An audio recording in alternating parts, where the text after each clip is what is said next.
How was this land formed into the Gedonia we know today? Environmental storytelling, a few books and parchments scattered across the land, we can piece a loose story together of the events that have happened in the past and present. Today we are going to be reading from the book A History of Gedonia by Thaman Nori to get a base understanding of how this land became to be founded. Gedonia is a fairly small region located along the coast of the Great Sea and surrounded on other sides by chains of mighty mountains. It's a warm, fertile land in which all manner of vegetation grows comfortably and all types of animals live in abundance. Since ancient times, barbarian tribes of different species, orcs, goblins, seers, and other tribes were living in small settlements in different parts of the region. Ancient ruins of much older civilizations also partially remain to this day. We don't know for sure why these civilizations disappeared, and explorers and researchers from the Magic Academy are studying these relics of the past, hoping to reveal what happened. Notable examples would be ruins of the civilization we call the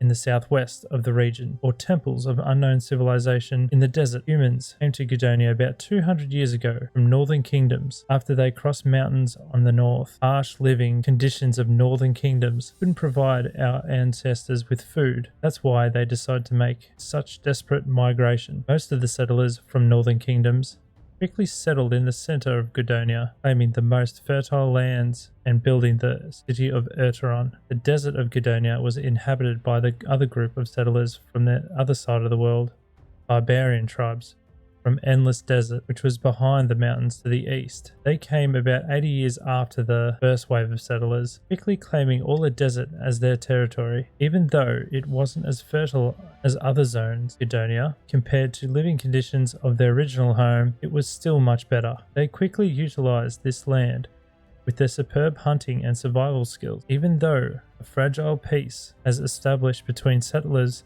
from northern kingdoms and barbarians from Endless Desert, other tribes of creatures were less fortunate. In the first 10 years of migration, most of their camps and settlements were destroyed, and all who lived there were killed.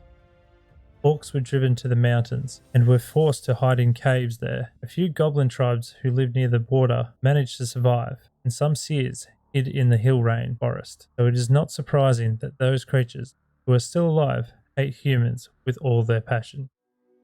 So the orcs, goblins, and seers were native to the area before the humans settled. Did the ruins in the desert belong to the orcs? Is the Hillrain forest now the enchanted forest? And what happened to the Volflar?